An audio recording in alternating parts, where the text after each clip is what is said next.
Halo guys, Assalamualaikum warahmatullahi wabarakatuh.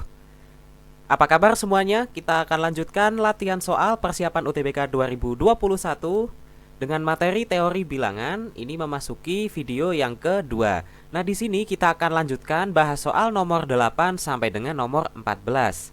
Nah, yang pertama kita akan bahas adalah yang PR kemarin, yaitu soal nomor 8 nih. Jika kita punya A kurang dari 0, kurang dari B, A dan B adalah bilangan bulat, mana yang nilainya paling kecil? Nah, teman-teman sekarang perhatikan. Kalau A kurang dari 0 ya, itu berarti A adalah bilangan negatif ya. Sedangkan kalau 0 kurang dari B, ini kan sama saja dengan B lebih dari 0, ya kan? Maka B adalah bilangan bulat positif. Nah, maka nilai yang paling kecil itu yang mana? Nah, sekarang kita cek satu persatu. A kuadrat plus B. Kalau A-nya negatif berarti A kuadratnya positif ditambah B positif. Positif ditambah positif itu hasilnya positif ya. Nah, ini tidak mungkin yang paling kecil, pasti ada yang lain yang hasilnya negatif. Kemudian yang B, A ditambah B. A-nya negatif ditambah B-nya positif. Hasilnya bisa negatif, bisa berubah menjadi positif. Tapi tetap ada kemungkinan dia menghasilkan positif kan? Nah, ini berarti kita catat dulu nih. Kita tandai dulu ini kemungkinan masih bisa positif. Selanjutnya, option C, min A kuadrat ditambah B. Nah, A-nya negatif. Kalau A kuadrat itu pasti positif. Nah, kalau A kuadrat ini dikasih tanda negatif, maka hasilnya apa? Negatif kan? Nah, ini min A kuadrat, ini negatif. Kemudian ditambah B. Nah, kalau B-nya ternyata lebih besar, kan masih bisa memungkinkan menghasilkan positif, ya kan? Nah, berarti masih ada yang lebih kecil lagi. Kemudian yang D sekarang. Min A kuadrat min B. A kuadrat, A itu negatif, kemudian A kuadrat itu positif, ya kan? Nah, positif dikasih tanda negatif, itu hasilnya pasti negatif. Nah, ini negatif dikurangi dengan B, B-nya positif, negatif dikurangi positif, sudah pasti hasilnya negatif. Nah, ini adalah yang paling kecil kawan, hasilnya negatif dan selalu negatif. Nah, kita bandingkan dengan yang E sekarang. A itu negatif, negatif ketemu negatif itu positif, kemudian dikurangi positif, positif dikurangi positif, masih memungkinkan menghasilkan bilangan positif. Nah, berarti yang jelas paling kecil di sini adalah yang selalu negatif, yaitu yang D. Nah, cara menganalisisnya seperti itu kawan ya. Atau kalau teman-teman mau, teman-teman bisa langsung misalkan A-nya ini adalah minus 1, B-nya positif 1. Nah, ini juga boleh kawan. Kita lanjut ke nomor 9. Ini adalah bentuk soal yang serupa. Kita akan kerjakan sekarang.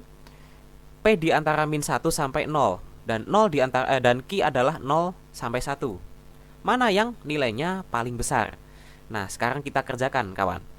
Yang pertama kita cek satu persatu masing-masing pilihan. P kuadrat min Q kuadrat. Nah, P ini adalah pecahan ya, di antara minus 1 sampai 0. Kalau dikuadratkan pasti hasilnya positif ya kan. Nah, positif dikurangi apa nih? Q kuadrat. Q-nya ini positif kan? Positif dikurangi positif. Nah, bisa aja dia hasilnya masih bisa negatif ya kan. Kalau ininya lebih besar, hasilnya akan negatif. Jadi ini bukan yang paling besar ya. Kemudian option yang B sekarang.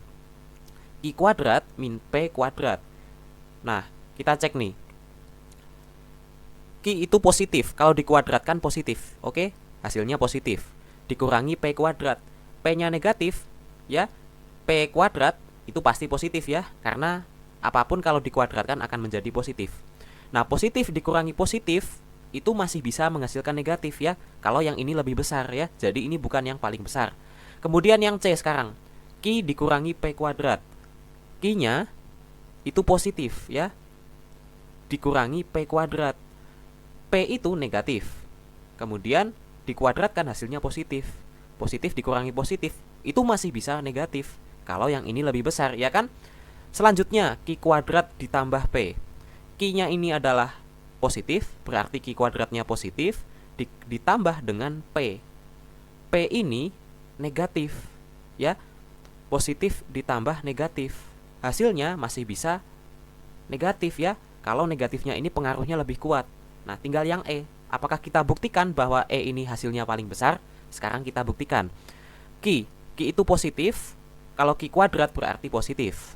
Nah, dikurangi P. P-nya negatif. Positif dikurangi negatif.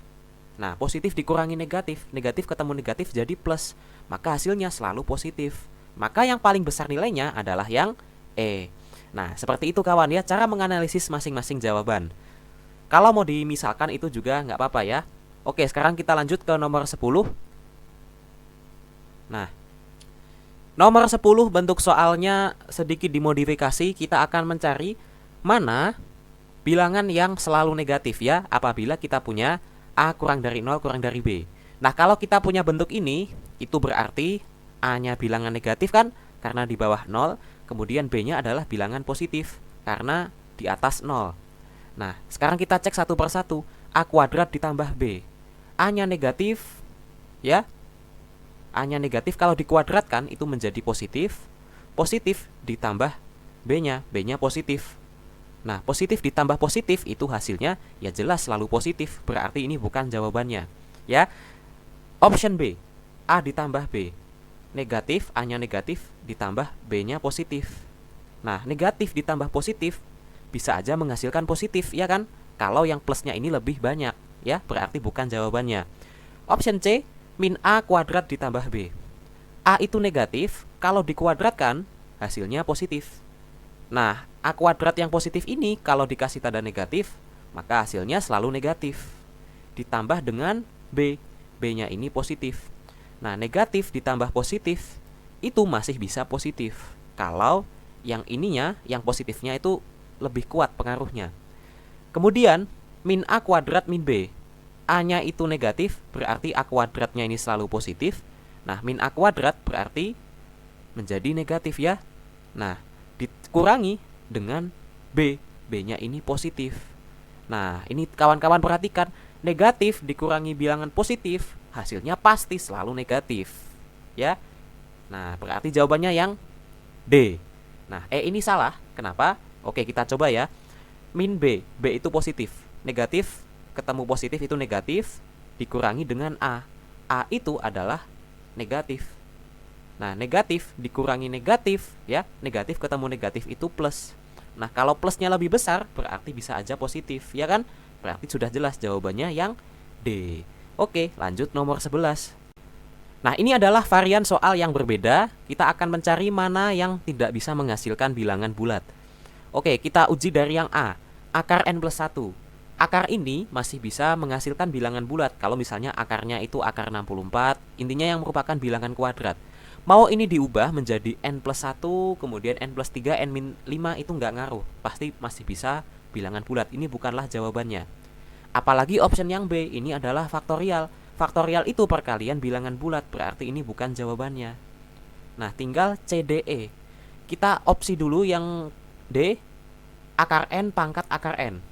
Nah, ini mah dimisalin aja ya. Kalau kita punya N-nya sama dengan 1, berarti akar 1 dipangkatkan akar 1. Itu adalah 1 pangkat 1 sama dengan 1. Nah, ternyata bisa bilangan bulat. Ya udah, ini bukan jawabannya. Tinggal yang C sama yang E. Oke, kita faktorkan sekarang. Karena ini bentuknya pecahan ya. Nah, ini kalau kita faktorkan menjadi N plus 3 dikali dengan N plus 1. Nah, begitu juga penyebutnya. Ini itu N plus 3 dikali N plus 2. Nah, ada yang bisa dicoret. Nah, ini sama ini. Kita akan dapat N plus 1 dibagi N plus 2. Nah, opsi E gimana? Yang opsi E, kalau kita faktorkan akan menjadi ini N min 1, N min 5 ya kan? Dibagi dengan ini N min 1 kuadrat ya. N min 1 dikali N min 1. Coret-coret, kita akan dapat N min 5 dibagi dengan N min 1. Nah, di antara C dan E, mana yang tidak mungkin bilangan bulat? Nah, N ini bilangan bulat positif. Itu diawali pasti dari angka 1 kan? Nah, kita uji option yang C. Kalau kita mulai memasukkan N-nya sama dengan 1, yang kita dapat adalah 1 plus 1 itu 2, dibagi 1 plus 2 itu 3. Nah, kalau N-nya ini kita naikkan menjadi 2, 3, 4, dan seterusnya, kita akan punya 2 per 3, kemudian 3 per 4, 4 per 5, 5 per 6, dan seterusnya. Nah, kawan-kawan perhatikan, ini adalah pecahan di mana penyebutnya lebih besar. Nah, kalau penyebutnya lebih besar, ya, sudah pasti hasilnya desimal. Kalau penyebutnya lebih besar, tidak ada kemungkinan akan menjadi bilangan bulat. Berarti jawabannya yang C. Nah, emang yang E bisa bilangan bulat? Tentu saja bisa. Kita masukin aja di sini misalnya N-nya sama dengan 2. Ya, kita akan dapat ini min 3 dibagi 2 min 1 itu 1. Hasilnya min 3. Ternyata bulat. Ya, sudah jelas jawabannya yang C. Oke, lanjut nomor 12. Nah, soal nomor 12 ini adalah variasi soal yang unik. Jadi kita punya ABC itu ratusan dikali dengan D, ya, akan menghasilkan bilangan yang kembar, yaitu BBB. Pertanyaannya, berapa A plus B plus C plus D? Nah, kawan-kawan yang pertama harus tahu ilmunya. Kalau kita punya bilangan ratusan yang kembar, maka bilangan ini pasti memiliki faktor 111. Ya kan? 111 dikali B misalnya, hasilnya pasti BBB. Ya kan? Nah, si angka 111 ini tidak lain adalah 37 dikali dengan 3. Nah, kemudian dikali dengan suatu bilangan lagi akan menghasilkan BBB. Nah, kita harus kepo nih, kira-kira dikali bilangan berapa supaya menghasilkan BBB? Nah, ini kan ABC dikali D. Kira-kira mungkin nggak sih angka 3 ini menjadi D? Tentu saja sangat mungkin, ya kan? Oke deh, kita akan kalikan 37 dikali suatu bilangan yang kita belum tahu dikali dengan D. D-nya kita coba-coba, ini tadi adalah 3. Nah, si ABC ini kan ratusan ya. Nah, sedangkan ini masih 37 dikali sekian. Supaya dapat menghasilkan bilangan ratusan, si bilangan yang kita belum tahu ini kita harus coba-coba. Ya, kita kalikan berapa? Misalkan kita mulai dari kita misalkan 37. Nah, yang bilangan yang kita belum tahu ini misalkan 3 ya. Kemudian dikali dengan 3. Kita akan dapat 111 dikali 3, yaitu 333. B-nya 3. Nah, di sini ABC-nya 111. Mungkin nggak kira-kira? Enggak dong, karena ABC ini bilangan yang berbeda. Berarti si bilangan yang belum diketahui ini tidak mungkin 3. Nah, kita akan coba bilangan yang lain. Kita naikkan 1 nih menjadi 4. Lalu dikali D-nya 3 ya. Nah, apa yang kita dapatkan di sini? 37 dikali 4 itu 148. 148 dikali 3, teman-teman kalikan, itu ternyata jawabannya 444. Nah, teman-teman perhatikan, kalau 444 ini ternyata adalah BBB, berarti B-nya 4. Ya. Nah, cocok nggak nih di sini? A, B, C. Nah, ternyata cocok. Si angka 4 ini ternyata adalah B, ya. Nah, maka dari itu A-nya 1, B-nya 4, C-nya 8. Nah, si angka 3 yang kita coba tadi ternyata adalah D. Nah, berarti A ditambah B tambah C tambah D adalah 1 tambah 4 tambah 8 tambah 3. Hasilnya 16 atau yang A. Nah, itu bagaimana cara membrainstorming soal ini kawan ya. Kita lanjut nomor 13. Apabila P dan Q bilangan bulat positif, 5P tambah 9Q 62. Tentukan P dikali Q yang mungkin. Nah, ini pada dasarnya dua variabel, tapi tidak ada dua persamaan, hanya ada satu persamaan. Kita harus coba-coba ya, iseng-iseng. Misalkan kita mulai dari Q sama dengan 1. Berarti 5P tambah 9 itu 62. Maka 5P sama dengan 53. Nggak mungkin ya, karena ini P dan Q sama-sama bilangan bulat. Maka misalkan kita punya 5P, berarti 5P ini sama dengan 62 min 9Q.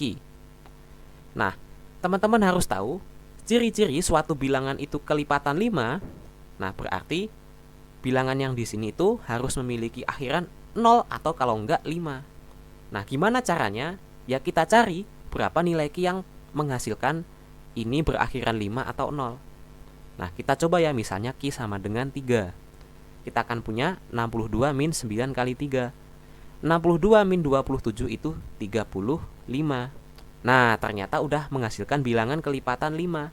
5P sama dengan 35. Maka P-nya sama dengan 7. Untuk Q-nya sama dengan 3.